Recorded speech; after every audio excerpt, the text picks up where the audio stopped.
It's blown my mind. I can't believe it. We went to college with him. How can you even tell who it is? Well, you know. Yeah. Oh, perfect. Yeah. He got his passes. Awesome. Wow. What a job, you know. That's very cool. And we'll go around. Okay. Oh, Doug, are you cold in there? That's a very common question, actually, and the answer is no. I am not cold this morning. The water temperature today is actually a little bit down. I think we're running about 56 degrees Fahrenheit, which is essentially normal. But I've got a really good wetsuit on right here, and I've got a couple of neoprene layers underneath. Keeps me really warm. It's really good insulation.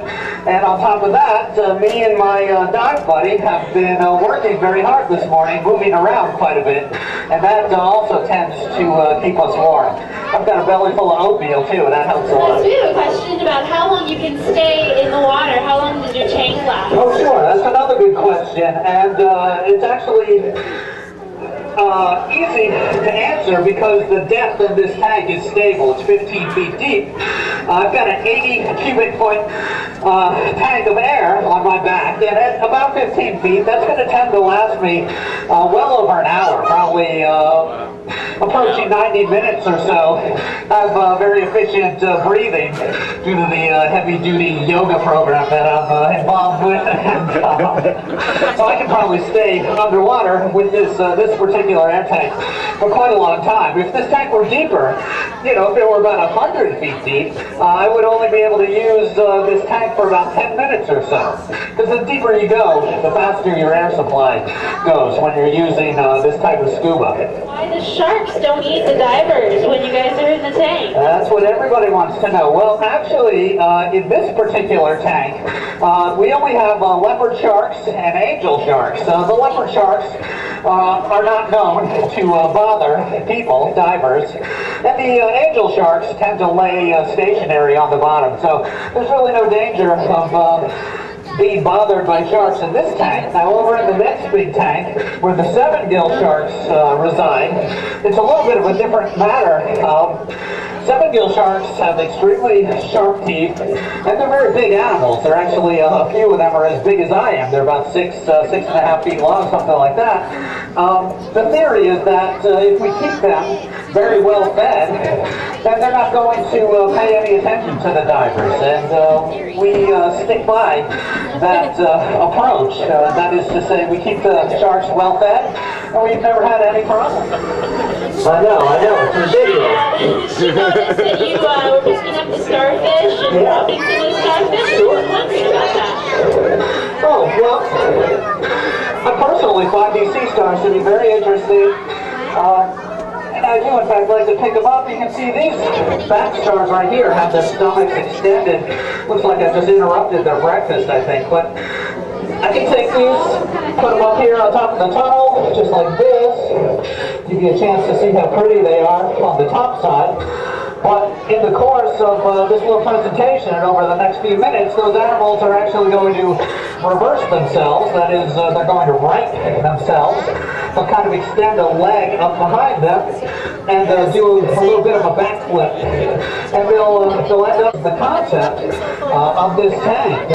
Most of the animals that you see in this tank are animals that we've actually collected from the bay or just outside the Golden Gate. So that is what we're trying to represent in this tank, along with the kelp and the rockwork and the actual entire environment in here. We are hoping that you get the sensation that you are in fact under the bay. You're not, but it seems that way. Because everybody can tell that I've got the coolest job at the aquarium. There's no question about that. And you can see this is the fun part of the job, but as soon as I get out of here, I'll be upstairs swabbing the deck and chopping up nasty fish guts and things like that. So it's not all glamour, you know, backstage at the aquarium. Although you guys are going to get a chance to check that out very shortly. It's about, it's going on 12. You guys want to meet me back at the main entrance at about 12:30. We'll pick up things at that time. Does that sound good? Excellent. I'll see you there. Okay. Thanks for coming to the aquarium, everybody. Thanks, John. Okay. Bye.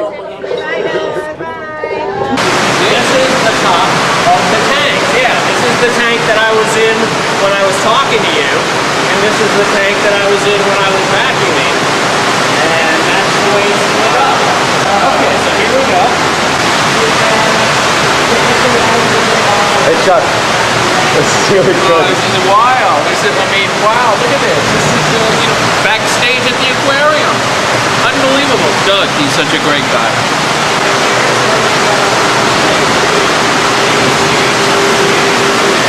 Whoa.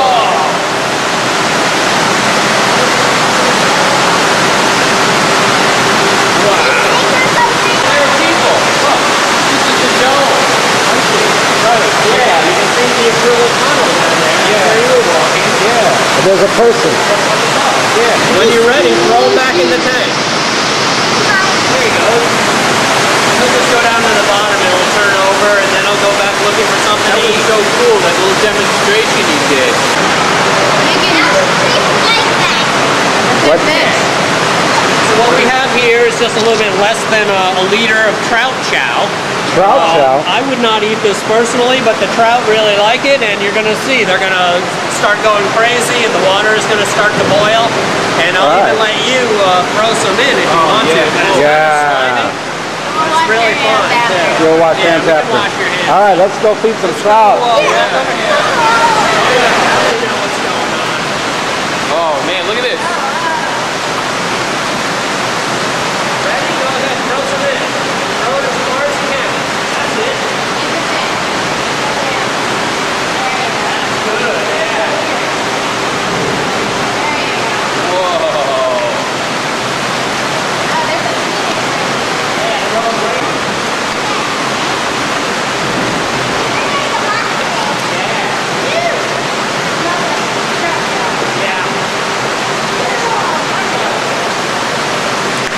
Let's see, more invertebrates here. Got some crabs. Those little crabs right there. Yep. Here, nobody home.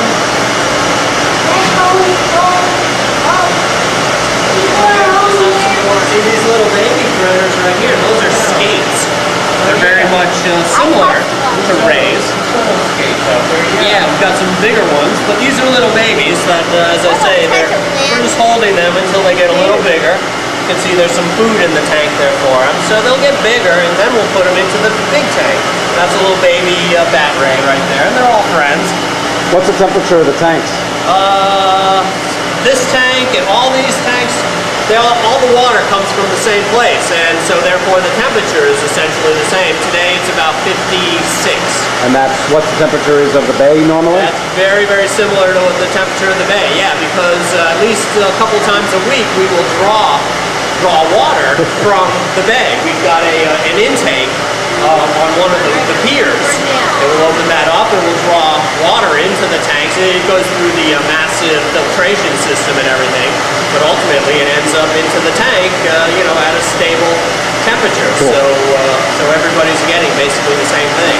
Yep. Really pretty, and they come in different colors too. Some of them are yellow, some of them are green. I see the painting with that this kind of sun that like flares out. Wow. Like a sun flare. So when you're ready, just drop them back in. He'll just hang on to the wall again. Yeah, he doesn't really like being out in the water for very long. Breaded and deep fried. Yeah, I like them too. Or in a nice salad. Yeah, I like squid, but Saturday night. I like squid, but I want like grilled isn't bad. The same truck that brings us the squid is the truck that goes down to the restaurants and delivers their calamari. It's the exact same thing. Same stuff, yeah. Calamari. Yeah. And the fish really like it too. I got him. How's it feel? Slimy. But nice. What do you think of the aquarium? Really good.